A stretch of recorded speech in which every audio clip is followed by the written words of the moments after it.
আজকে আমরা দেখব ফার্স্ট পেপারের 5th চ্যাপ্টার বিন্যাস সমাবেশ। বিন্যাস সমাবেশ এটা হচ্ছে খুব ইম্পর্ট্যান্ট একটা চ্যাপ্টার। এখান থেকে একটা কোশ্চেন ধরেই নেওয়া যায় যে আসতে পারে বা আসবে। আচ্ছা, বিন্যাস আর সমাবেশের মধ্যে আমাদের যে সম্পর্কটা সেটা আমরা যখন ম্যাথ করব আস্তে আস্তে তখন আমরা খুব সুন্দরভাবে বা ইজিলি জেনে যাব। আর হচ্ছে বিন্যাস সমাবেশের মধ্যে যে সম্পর্কটা সেটা আমি একটু নর্মালি ব্রিফ করি। এটা হচ্ছে বিন্যাস হচ্ছে যে বাছাই করে, যেমন 5টা সংখ্যা থেকে 3টা সংখ্যা বাছাই করে আমি কিভাবে নিজেদের মধ্যে বাছাই করা আর সাজানো দুইটা একত্রে হয়ে যাচ্ছে আমাদের বিন্যাসের মধ্যে, আর সমাবেশের মধ্যে হয়ে যাচ্ছে জাস্ট 5টা থেকে 3টা আমি কিভাবে বাছাই করতে পারি। আর ওই যে বিন্যাসের মধ্যে আমি বলেছি যে 5টা থেকে 3টা সংখ্যা আমি কিভাবে বাছাই করতে পারি এবং সেগুলোকে নিজেদের মধ্যে কিভাবে অ্যারেঞ্জ করতে পারি সেগুলো হচ্ছে আমাদের বিন্যাসের মধ্যে আলোচনা করা হয়েছে। ওকে, ঠিক আছে। এখন আমাদের হচ্ছে ম্যাথগুলোর মধ্যে যে ম্যাথগুলো আমাদের সামনে আসবে, প্রত্যেকটা ম্যাথ রিলেটেড যে সূত্রগুলো আছে সেই সূত্রগুলো ফার্স্ট অফ অল আমি ব্রিফ করব, প্রুফ করে দেখাবো, দেন ওই সূত্র রিলেটেড যে ম্যাথগুলো আছে সেই ম্যাথগুলো আমি করাবো। আচ্ছা, ফার্স্ট অফ অল আমরা হচ্ছে থেকে শুরু করি, যে ম্যাথগুলোর মধ্যে থেকে শুরু করি। আমার ফার্স্টে ম্যাথ যেটা আছে সেটা হচ্ছে আমি 1-এর 4 নাম্বারটা করব। এটা মেবি সিলেট বোর্ড আসছে, রাজশাহী বোর্ডে আসছে। আচ্ছা, আমার বলা আছে যে এই যে এটা দেওয়া আছে n-1 p3 two n+1 p3 equals to 5:12। এখান থেকে আমাদের n এর মানটা নির্ণয় করতে বলেছে। ওকে, এটা আমরা কিভাবে করে থাকি? ফার্স্ট অফ অল আমি একটা সূত্র ইভ্যালুয়েট করতে চাই। আমাদের এনপিআর বলতে এখানে যেটা বলেছে 5টা সংখ্যা থেকে আমি 8টা সংখ্যা কিভাবে বিন্যাস করতে পারি। আচ্ছা, এটা সূত্রটা যেটা হচ্ছে n factorial divided by n minus r whole factorial. ঠিক আছে, n factorial divided by n minus r whole factorial. Okay, এটা হচ্ছে আমাদের মেইন সূত্রটা। এখন এটার একটা উদাহরণ আমি দেখাই যে 5p3 এটা যদি আমার দেওয়া থাকে তাহলে এখান থেকে আমি লিখতে পারি 5 ফ্যাক্টোরিয়াল ডিভাইডেড বাই 5 মাইনাস 3 এত হোল ফ্যাক্টোরিয়াল। ঠিক আছে, এখন আসি আমরা ফ্যাক্টোরিয়াল সম্পর্কে জানি যে ফ্যাক্টোরিয়াল বলতে অ্যাকচুয়ালি কী বোঝাচ্ছে। যেমন সাপোজলি আমরা যদি লিখি যে 10 ফ্যাক্টোরিয়াল মানে হচ্ছে 1 থেকে 10 পর্যন্ত প্রত্যেকটা সংখ্যার গুণফলকে আমাদেরকে বলা হচ্ছে 10 ফ্যাক্টোরিয়াল। তার মানে 1 × 2 × 3 × 4 × 5 × 6 × 7 × 8 × 9 × 10। এই যে এতগুলো সংখ্যা আছে 1 থেকে 10 পর্যন্ত, এই সবগুলোকে যে আমরা গুণ করব এই গুণফলের মানটাই হচ্ছে আমাদের 10 ফ্যাক্টোরিয়াল। ক্লিয়ার? তো সিমিলার ওয়েতে আমরা এখান থেকে যদি লিখি, এখানে হচ্ছে 5 থেকে 5 ফ্যাক্টোরিয়াল মানে হচ্ছে 1 × 2 × 3 × 4 × 5, এটা হচ্ছে 5 ফ্যাক্টোরিয়াল। আর 5 মাইনাস 3 ইকুয়ালস টু 2 ফ্যাক্টোরিয়াল, তার মানে 1 × 2। এটা দুইটাকে যখন আমরা ভাগ করব ভাগফলটার মানই আমাদের 5p3 আকারে চলে আসবে। এখন এটার মাঝখানে আমি আরও একটা জিনিস দেখাই, সেটা হচ্ছে n ফ্যাক্টোরিয়ালকে আমরা n × n-1 ফ্যাক্টোরিয়াল হিসেবে লিখতে পারি। এটার মানে কি? এটার মানে হচ্ছে সাপোজ আমরা 10 ফ্যাক্টোরিয়ালই লিখলাম। 10 ফ্যাক্টোরিয়াল মানে হচ্ছে 10 × 10 মাইনাস 1 এত হোল ফ্যাক্টোরিয়াল। তার মানে হচ্ছে 10 × 9 ফ্যাক্টোরিয়াল। 10 × 9 ফ্যাক্টোরিয়াল বলতে বোঝাচ্ছে যে 10 × 9, তার মানে 1 × 9 পর্যন্ত সবগুলো সংখ্যার গুণফল 1 × 2 × 3 × 4 × 5 × 6 × 7 × 8 × 9।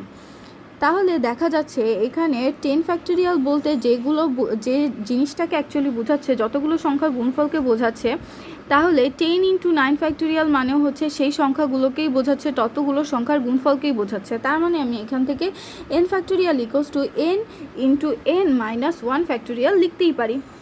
ওকে, এখন আমরা ম্যাথে চলে আসি। ম্যাথে আমাদের এখানে বলেছে n-1 p3 two n+1 p3 equals to 5:12। এই জিনিসটা এখান থেকে আমাদের n এর মানটা নির্ণয় করতে হবে। ওকে, তাহলে n-1 এত ফ্যাক্টোরিয়াল ডিভাইডেড বাই n-1 - 3, তার মানে হচ্ছে n-1 - 3 এত ফ্যাক্টোরিয়াল ইস টু n+1 এত ফ্যাক্টোরিয়াল ডিভাইডেড বাই n+1 - 3 এত কি ফ্যাক্টোরিয়াল ইকুয়ালস টু 5:12। আচ্ছা, এখন দেখি হচ্ছে আমরা minus one factorial divided by আমাদের কত চলে আসলো n minus four factorial to n plus one factorial divided by n minus two এত কি ফ্যাক্টোরিয়াল ইকুয়ালস টু 5:12। আচ্ছা, যেভাবে হোক আমাদেরকে n প্লাস ওয়ানকে n মাইনাস ওয়ানের মতো করে আনতে হবে, আর হচ্ছে n মাইনাস টুকে n মাইনাস ফোরের মতো আনতে হবে। সেটা কিভাবে করব? সেটা হচ্ছে এভাবে যে n মাইনাস ওয়ান ফ্যাক্টোরিয়াল আর হচ্ছে n মাইনাস ফোর। দেখো, একে যখনই আমরা আস্তে আস্তে করে যখন এরকমভাবে সেপারেট করতে চাবো, তখন দেখা যাবে আস্তে আস্তে করে আমাদের নাম্বারগুলো কি হতে থাকে, আস্তে আস্তে করে আমাদের নাম্বারগুলো কমতে থাকে। n থাকলে n মাইনাস ওয়ান, তার মানে হচ্ছে 5 থাকলে 4 হবে, তারপরে হচ্ছে 4 থাকলে 3 হবে, 3 থাকলে 2 হবে, আস্তে আস্তে কমতে থাকে। তো দেখা যাচ্ছে যে আমাদের n প্লাস ওয়ানটার থেকে n মাইনাস ওয়ান ছোটো, আবার n মাইনাস টু এর থেকে n মাইনাস ফোর ছোটো, যার কারণে এই ছোটো সংখ্যাগুলোকে আমরা রেখে দিব, আনচেঞ্জড হিসেবে রেখে দিব, আর বড়ো সংখ্যাগুলোকে আস্তে আস্তে ছোটো সংখ্যার দিকে আমরা আনতে থাকবো। আচ্ছা, ঠিক আছে। এখন দেখি আমরা n প্লাস ওয়ান ইন্টু আমরা n ফ্যাক্টোরিয়াল লিখতে পারি, কারণ হচ্ছে n প্লাস ওয়ান ফ্যাক্টোরিয়াল মানে হলে এটা থেকে এক মাইনাস করে দিয়ে পরের ফ্যাক্টোরিয়ালটা হবে, তার মানে n প্লাস ওয়ান এটা থেকে এক মাইনাস করলে শুধু n ফ্যাক্টোরিয়াল থাকে, এখানে n ফ্যাক্টোরিয়াল বসে যাবে। আর এখানে হচ্ছে n মাইনাস টু, এইটাকে আমরা এক যদি আমি কি করি, এক যদি আমি মাইনাস করি, তার মানে n মাইনাস থ্রি এত হোল ফ্যাক্টোরিয়াল আমাদের এখানে চলে আসবে। আচ্ছা, তাহলে 5 এখানে আমাদের আসতেছে 12। তো সিমিলার ওয়েতে আমাদের এখানে আসবে হচ্ছে n মাইনাস ওয়ান ফ্যাক্টোরিয়াল আর হচ্ছে n মাইনাস ফোর এত whole factorial to n plus one আর হচ্ছে n ফ্যাক্টোরিয়াল, এখানে n ইন্টু এখন আমরা লিখবো n মাইনাস ওয়ান, এটাকে আরও একবার ভাঙালাম। আর সিমিলার ওয়েতে n minus two into n minus three into n minus four এত কি ফ্যাক্টোরিয়াল, n মাইনাস থ্রিকে আবার আমরা ভাঙিয়ে ফেললাম। আচ্ছা, 5:12। এখন দেখি টু মানে হচ্ছে ভাগ আকারে আছে, ভাগ আকারে সেটা আমরা গুণ আকারে লিখে ফেলবো n মাইনাস ফোর। আচ্ছা, গুণ আকারে যখন আমি লিখবো তখন আসবে হচ্ছে n minus two, n minus three, n minus four এত কি ফ্যাক্টোরিয়াল। আমরা যেহেতু n এর মানটা জানি না, সেহেতু এই পর্যন্ত আনা টার্গেটটা হচ্ছে আমাদের ফ্যাক্টোরিয়াল জিনিসটা যে করে হোক আমাদের বাদ দিতে হবে। n into n minus one এত ফ্যাক্টোরিয়াল ইকুয়ালস টু 5:12। এটা কাটা, এটা কাটা, তাহলে আমাদের উপরে থাকতেছে হচ্ছে n মাইনাস টু আর হচ্ছে n মাইনাস থ্রি, আর এখানে থাকতেছে n into n plus one, 5/12। আচ্ছা, তাহলে আমাদের এক জায়গায় থাকতে হচ্ছে 5n স্কোয়ার প্লাস 5, এটা আমাদের এখানে থেকে যাচ্ছে, আর এখানে আমাদের যেটা থেকে যাবে সেটা হচ্ছে 12n স্কোয়ার মাইনাস 60n, মানে 12-এর সাথে একসাথে এই জিনিসটা যখন আমরা গুণ করব তখন আমাদের কি অ্যান্সার আসে সেটা বের করছি, প্লাস 72। আচ্ছা, তাহলে 12 মাইনাস 5n স্কোয়ার, তার মানে আমাদের এখানে আসবে হচ্ছে 7n স্কোয়ার। আচ্ছা, 5n আসবে এখানে, আর এখানে এটা যদি আমরা মাইনাস করি তাহলে আমাদের এখানে চলে আসবে হচ্ছে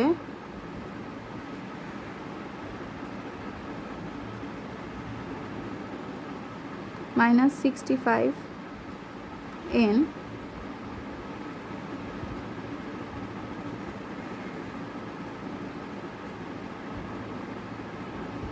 আর হচ্ছে প্লাস 72 গোস টু 0।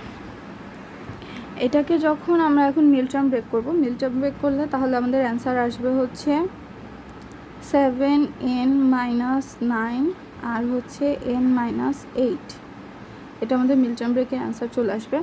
এখন দেখা যাচ্ছে 7n-9 থেকে আমরা n এর মান পেয়ে যাচ্ছি 9/7, আর হচ্ছে n এর মান পেয়ে যাচ্ছি কত 8। এখন দেখা যাচ্ছে 9/7 আমরা কোনো সংখ্যা বা কোনো বস্তুর যে অ্যামাউন্টটা আছে, যে সংখ্যাটা আছে, সেটা কখনোই আমাদের কি হতে পারে না, ভগ্নাংশ হতে পারে না। তার মানে এটা আমাদের গ্রহণযোগ্য নয়।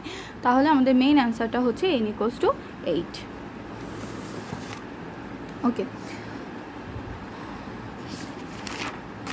এখন আমাদের এখানে লিখি যে আমাদের বলেছে নিচের সবগুলোকে একত্রে নিয়ে বিন্যাস সংখ্যা কত হবে সেটা আমাদের কাছে জানতে চেয়েছে। আচ্ছা, আমাদের ফার্স্টটা আমরা এখান থেকে দেখি যে আমাদের n সংখ্যক বস্তু থেকে যদি আমাদের n সংখ্যক বস্তুই নিতে চায় তাহলে তার বিন্যাস সংখ্যা হচ্ছে npn। তাহলে তার বিন্যাস সংখ্যা কত? তাহলে তার বিন্যাস সংখ্যা হচ্ছে npn। যে আমার যদি 10টা সংখ্যা থাকে, 10টা সংখ্যা থেকে 10টা সংখ্যা আমি কিভাবে নিজেদের মধ্যে বাছাই করতে পারি এবং তাদেরকে রিঅ্যারেঞ্জ করতে পারি সেটাকে আমরা লিখতে পারি হচ্ছে npn দিয়ে। ক্লিয়ার? এখন এটা রিলেটেড আমরা একটা ম্যাথ দেখব। আমাদের প্রথম ম্যাথটাতে বলা হচ্ছে যে লাফারের বিন্যাস সংখ্যা আমাদের এখান থেকে যাচাই করতে বলেছে। ওকে, একটা হচ্ছে npn দিয়ে আমরা এটাকে নর্মালি প্রকাশ করতে পারি যে n সংখ্যক বস্তু থেকে n সংখ্যক বস্তু নিয়ে আমি কিভাবে বাছাই করতে পারি সেটা। আচ্ছা, এটা npn একটা ইয়ে। আর হচ্ছে ফ্যাক্টোরিয়াল হিসেবে আমরা কিভাবে লিখতে পারি, সাপোজ আমাদের সবগুলো সংখ্যাই হচ্ছে বা সবগুলো ইয়েই হচ্ছে ভিন্ন ভিন্ন, যেমন LAUGHTER। এখানে দেখা যাচ্ছে কোনোটার সাথে কোনো ওয়ার্ডের সাথে মানে কোনো লেটারের সাথে কোনো লেটারের কোনো মিল নেই। এরকম যদি আমাদের থাকে, কোনো লেটারের সাথে কোনো লেটারের যদি মিল না থাকে তাহলে এখানে আর এই সবগুলোকে যদি আমাদের এই সবগুলো যে কয়টা লেটার আছে সবগুলোকেই যদি আমাদের বিন্যাস করতে বলে তাহলে সেই ক্ষেত্রে আমাদের কতটা চলে আসবে, সেখানে আমরা লিখবো হচ্ছে n ফ্যাক্টোরিয়াল। তার মানে যে কয়টা লেটার আছে সেই লেটারের ফ্যাক্টোরিয়াল সংখ্যাটাই হবে আমাদের বিন্যাস সংখ্যা। আচ্ছা, তাহলে আমি এখান থেকে লিখতে পারি কয়টা সংখ্যা আছে, 1 2 3 4 5 6 7 8, 8টা। তার মানে এখানে 8টা লেটার আছে। এই 8টা লেটারকে নিজেদের মাঝে আমি কতভাবে বিন্যাস করতে পারি, 8 ফ্যাক্টোরিয়াল ভাবে আমরা নিজেদের মধ্যে বিন্যাস করতে পারি। ক্লিয়ার? 8 ফ্যাক্টোরিয়ালের ভাবে আমরা নিজেদের মধ্যে বিন্যাস করতে পারি। তাহলে আমাদের এখানে বোঝা যাচ্ছে যদি এইটা হচ্ছে তখনই অ্যাপ্লিকেবল যখন কি না কোনোটার সাথে কোনোটার কোনো মিল থাকবে না, আমাদের এখানে একটাও রিপিটেড কোনো লেটার নাই, যার কারণে আমরা এখানে 8 ফ্যাক্টোরিয়াল লিখতে পারছি। আচ্ছা, এরপরে আমাদের লিখি হচ্ছে 4 নাম্বারটা দেওয়া আছে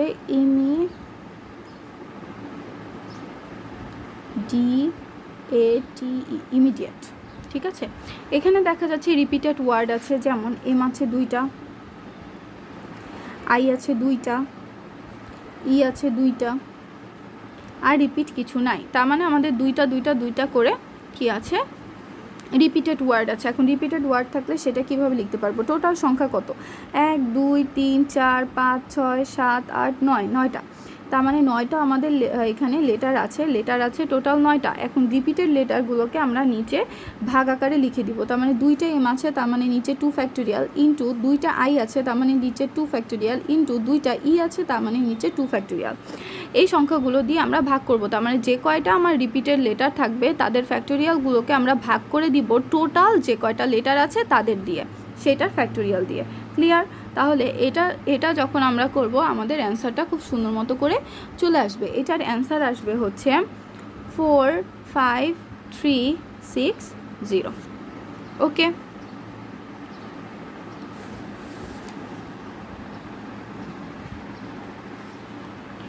আচ্ছা,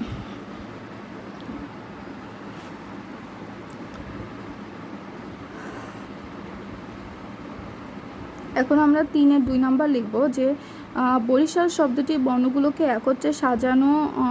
একত্রে যতভাবে সাজানো যায় বিন্যাসের ক্ষেত্রে, যখন তোমার বিন্যাস ও সমাবেশ একত্রে থাকবে তখন দেখবা যে তুমি বুঝতে পারবে না অ্যাকচুয়ালি যে আমাদের কিভাবে মানে একটা কিভাবে বুঝবে এটা বিন্যাস করব না আমি সমাবেশ করব, কিভাবে বুঝবো।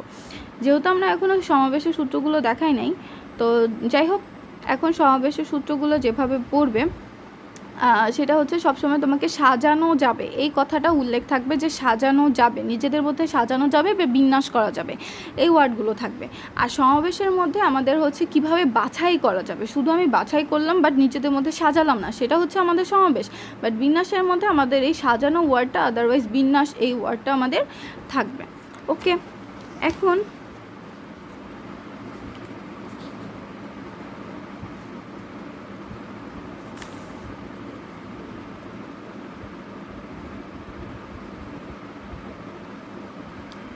আচ্ছা, এখন আমরা দেখি 3-2 নাম্বারটা।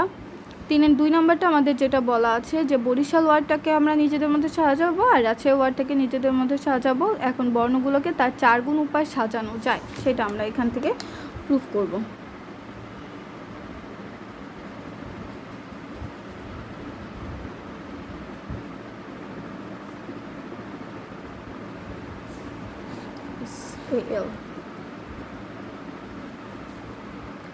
বরিশাল। আচ্ছা, এখানে বি আছে, ফার্স্ট অফ অল আমরা আলাদা আলাদা করে লিখবো। বি আছে একটা, এ আছে 2টা, আর আছে একটা, আই আছে একটা, এস আছে একটা, এল আছে একটা, এভাবে করে সুন্দর মতো করে আমরা লিখে নিব। আচ্ছা, লিখে নেওয়ার পরে এখন শব্দগুলোকে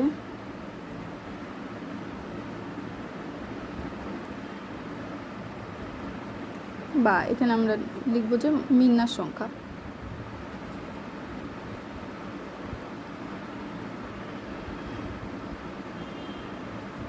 ইকুয়ালস টু টোটাল কয়টা আছে? 1 2 3 4 5 6 7, 7টা, তার মানে হচ্ছে 7 ফ্যাক্টোরিয়াল। 7 ফ্যাক্টোরিয়াল আর হচ্ছে এ 2 বার আছে, তার মানে এখানে 2 ফ্যাক্টোরিয়াল দিয়ে আমরা ভাগ করে দিব। এটার অ্যান্সার আসবে হচ্ছে 2520। এখন রাজশাহী।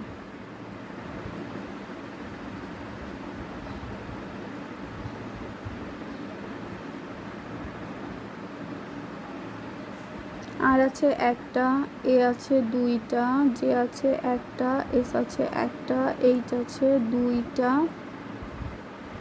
আর আই আছে। টোটাল সংখ্যা কয়টা? 1 2 3 4 5 6 7 8। তাহলে বিন্যাস সংখ্যা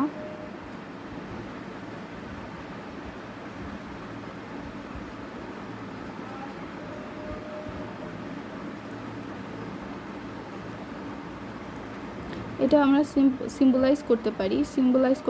সাপোজ এখানে এক্স দিয়ে সিম্বলাইজ করতে পারি আর এখানে ওয়াই দিয়ে সিম্বলাইজ করতে পারি, যে বিন্যাস সংখ্যা এক্স ইকোয়াস টু এত আর বিন্যাস সংখ্যা ওয়াই ইকোয়াস টু, এখান থেকে আমরা লিখতে পারি 8 factorial divided by 2 factorial into 2 factorial, কারণ এ আছে 2টা আর এইচ আছে 2টা। এটার অ্যান্সারটা আসবে 10080। আচ্ছা, তাহলে এখন আমরা ওয়াই ডিভাইডেড বাই এক্স করে দিই, আমাদের 4 গুণ যে সেটা আমাদের প্রুফ করতে বলেছে।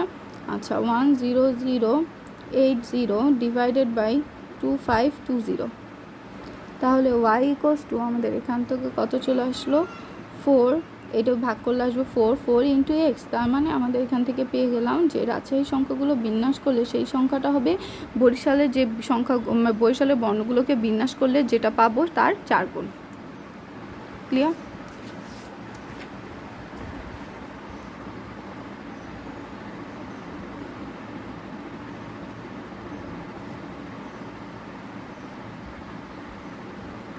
আচ্ছা,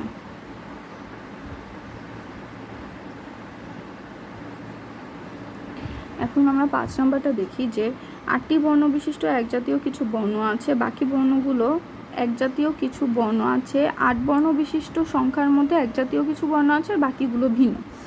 এখন সবগুলোকে যদি একত্রে আমি বিন্যাস করি তাহলে বিন্যাস সংখ্যা আসে হচ্ছে কত 6720। 5 নাম্বারটা আমরা করছি 6720 আসে। তাহলে একজাতীয় বর্ণগুলো কী কী? যেমন এখানে আমরা বরিশালের মধ্যে একজাতীয় বর্ণ আছে কয়টা? 2টা আছে একজাতীয় বর্ণ, ঠিক আছে, আর বাকি সবগুলো কি ভিন্ন ভিন্ন। তো এই সিমিলার ওয়েতে আমাকে বলে দিচ্ছে যে 8টা বর্ণ আছে, তার মধ্যে একজাতীয় আছে কিছু আর বাকিগুলো হচ্ছে ভিন্ন ভিন্ন। তো টোটাল বিন্যাস সংখ্যা আমাদের দিয়ে দিছে, তো সেখান থেকে আমাদের বের করতে হবে যে এক জাতীয় কতগুলো আছে সেটা আমাদের নির্ণয় করতে হবে। ওকে, তাহলে মোট বর্ণ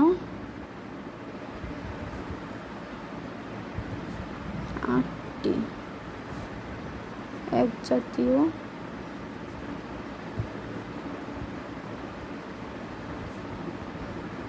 আছে এনটি, এটা আমরা ধরে নিলাম, ঠিক আছে।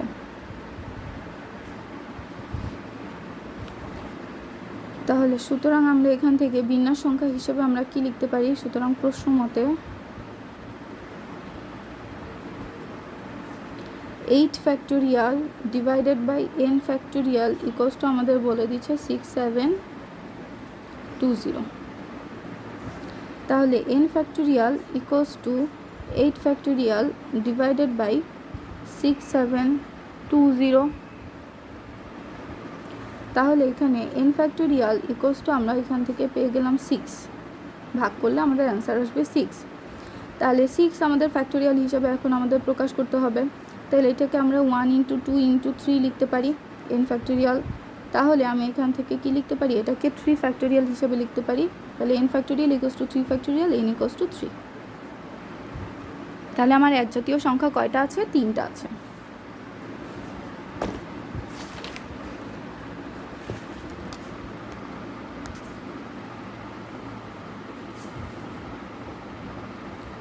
আচ্ছা, এখন দেখি যে ম্যাথমেটিক্স শব্দের বর্ণগুলোকে কত প্রকারে সাজানো যায়। এদের কতগুলোতে স্বরবর্ণগুলো একত্রে থাকে। আচ্ছা, ম্যাথমেটিক্স শব্দগুলো বর্ণগুলোকে কত প্রকারে সাজানো যায়, এটা হচ্ছে আমাদের প্রথম ধাপটা।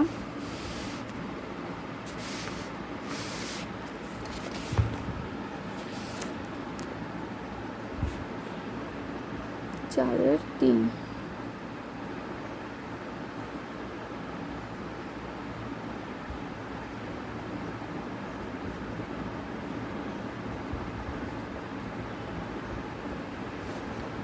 এম আছে 2টা, এ আছে 2টা, টি আছে 2টা, এইচ আছে 1টা, ই আছে 1টা, আই আছে 1টা, সি আছে 1টা, এস আছে 1টা। তাহলে বিন্যাস সংখ্যা কত?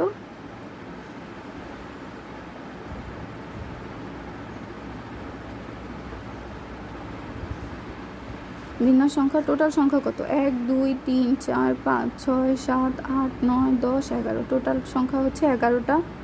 এর মধ্যে এম আছে 2টা, 2 ফ্যাক্টোরিয়াল, এ আছে 2টা, তার মানে এখানেও আসবে আমাদের 2 ফ্যাক্টোরিয়াল, আর টি আছে 2টা, তার মানে এখানেও আসবে আমাদের 2 ফ্যাক্টোরিয়াল। অ্যান্সার যেটা আসবে সেটা সুন্দর মতো করে বসিয়ে দিব। আচ্ছা, এখন এরপরে নেক্সট কোশ্চেন যেটা করছে, এদের কতগুলোতে স্বরবর্ণগুলো একত্রে থাকবে। আচ্ছা, এখানে স্বরবর্ণগুলো যেগুলো আছে সেগুলোকে আমি টোটালটা একত্রে নিয়ে আসলাম। তাহলে আমাদের এ ই আই এই সবগুলোকে আমরা একটা বর্ণ হিসেবে ধরবো। যে স্বরবর্ণগুলো একত্রে থাকে মানে সবগুলোকে আমরা একটা বর্ণ হিসেবে ধরবো, ঠিক আছে।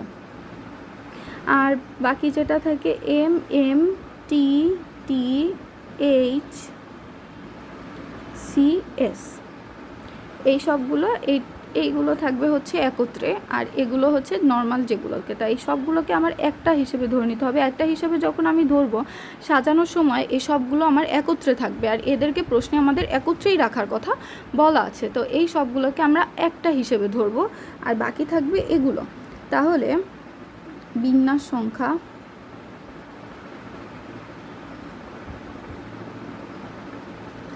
তাহলে টোটাল কয়টা ওয়ার্ড আসে, লেটার আসে? তাহলে 1 2 3 4 5 6 7 8, 8টা লেটার আসে। তার মানে আমরা 8 ফ্যাক্টোরিয়াল লিখবো ডিভাইডেড বাই, এগুলোর হিসাব বাদ, এগুলোর হিসাব পরে। এখন এখানে কয়টা থাকে? 2 ফ্যাক্টোরিয়াল ইন্টু কত থাকে? 2 ফ্যাক্টোরিয়াল, ঠিক আছে, 2 ফ্যাক্টোরিয়াল। তাহলে আমরা এই স্বরবর্ণগুলোকে একত্রে করে কতভাবে নিজেদেরকে ওদেরকে সাজাতে পারি সেটা আমরা লিখলাম। স্বরবর্ণগুলোকে একত্র করে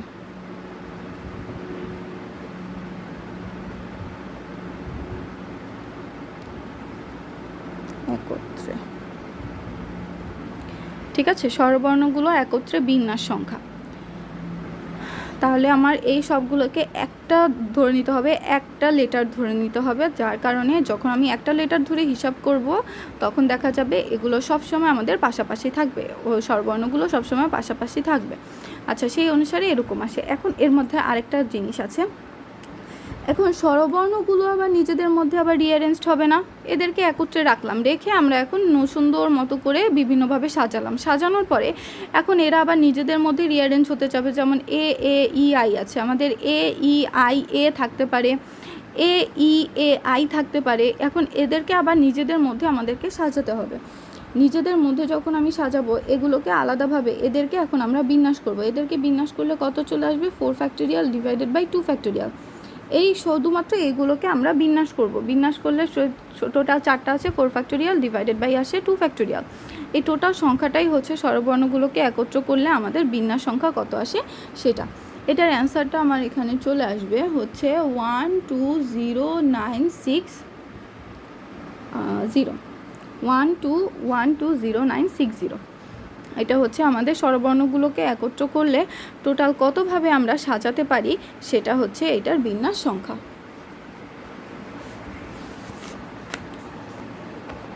ওকে, এখন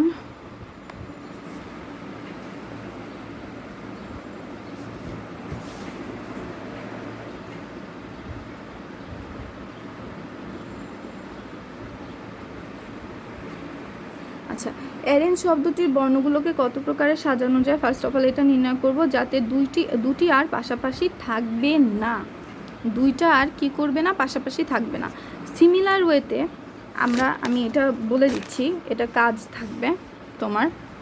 তো যাই হোক, এটা হচ্ছে স্বরবর্ণগুলো পাশাপাশি থাকলে আমি কিভাবে অ্যারেঞ্জ করতে পারি সেটা, আর এটা হচ্ছে টোটাল কতভাবে অ্যারেঞ্জ করতে পারি। তাহলে টোটালটা থেকে কত সময়ে নিজেদের মধ্যে থাকে সেটা যদি আমি মাইনাস করে দেই, তাহলে এরা কখন আলাদা আলাদা থাকবে, কয়টা ওয়ার্ডের মধ্যে এরা আলাদা আলাদা থাকবে সেটা আমরা বের করে নিতে পারবো। তার মানে আমাকে যদি কোশ্চেন করে যে স্বরবর্ণগুলো কতগুলো বিন্যাস সংখ্যার মধ্যে আলাদা আলাদা থাকবে বা একত্রে থাকবে না, সেটা আমরা কিভাবে বের করব? ফার্স্ট অফ অল টোটালটা বের করব, তারপরে কতগুলোতে একত্রে থাকে সেটা বের করব, তারপরে দুইটাকে মাইনাস করে দিব, তাহলেই কতগুলোতে একত্রে থাকে না সেটা আমাদের সুন্দর মতো করে বের হয়ে আসবে।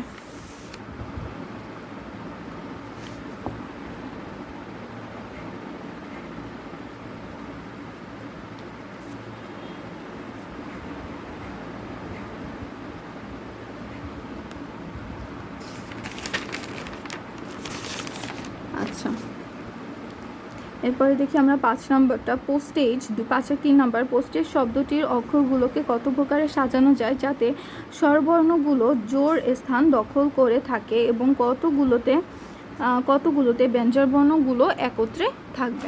আচ্ছা, স্বরবর্ণগুলো জোড় স্থান দখল করে থাকে সেটা আমরা ফার্স্ট অফ অল দেখি। পোস্টেজ, POSTAGE, স্বরবর্ণগুলো জোড় স্থান দখল করে থাকবে। তার মানে OAE, আর মাঝখানে বসবে হচ্ছে STG। এটা আমি নর্মালি লিখলাম যে স্বরবর্ণ, এই যে জোড় সংখ্যাগুলো বা জোড় স্থানগুলো দখল করে থাকবে কে? স্বরবর্ণগুলো দখল করে থাকবে, আর ব্যঞ্জন বর্ণগুলো থাকবে কি? আলাদা আলাদা। আচ্ছা, তাহলে ব্যঞ্জন বর্ণের জন্য জায়গা কয়টা আছে? ব্যঞ্জন বর্ণ আছে কয়টা? ব্যঞ্জন বর্ণ আছে 1টা 2টা 3টা 4টা। আবার ব্যঞ্জন বর্ণের জন্য জায়গা আছে কয়টা? জায়গা আছে 1টা 2টা 3টা 4টা জায়গা আছে আমাদের ব্যঞ্জন বর্ণের জন্য। তাহলে আমি এখান থেকে লিখতে পারি যে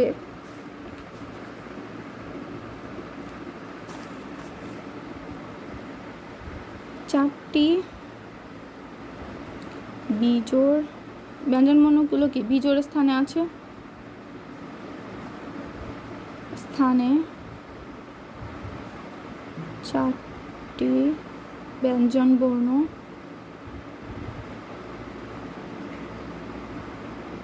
সাজানো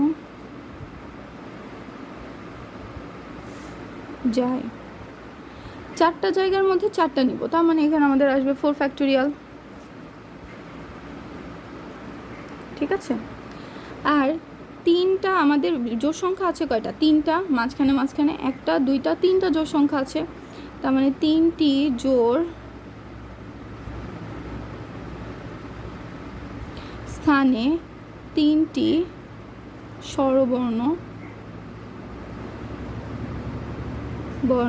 সাজানো যায়।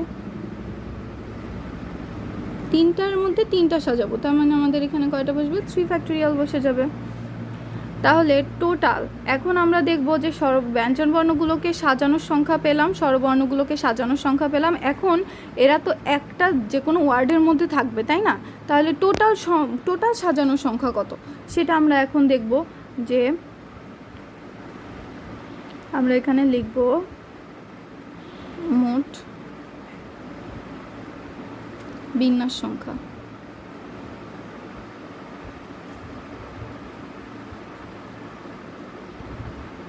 সংখ্যা equals to 4 factorial into 3 factorial. আনসারটা এখানে সুন্দর মতো বসে যাবে।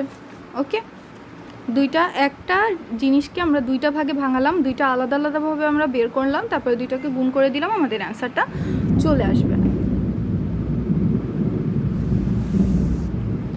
আচ্ছা, এরপরে আমাদের এখানে যেটা বলেছে যে ব্যঞ্জনবর্ণ কতগুলোতে ব্যঞ্জনবর্ণগুলো একত্রে থাকে।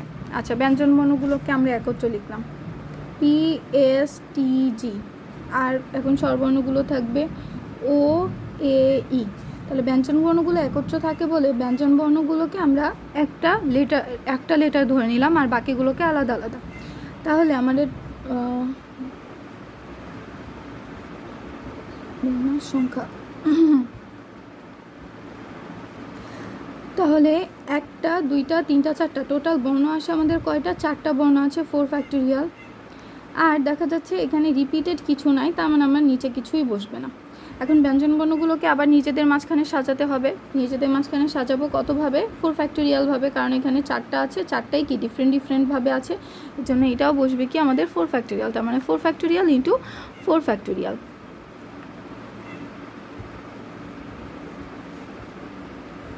তাহলে এইটার অ্যান্সার চলে আসবে হচ্ছে 576।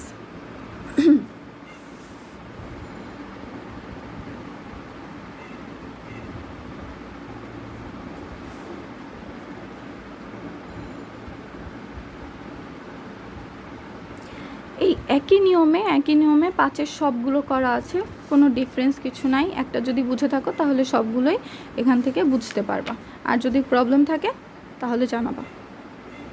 ঠিক আছে, তাহলে আজকেরটা হচ্ছে 1 to 5 পর্যন্ত।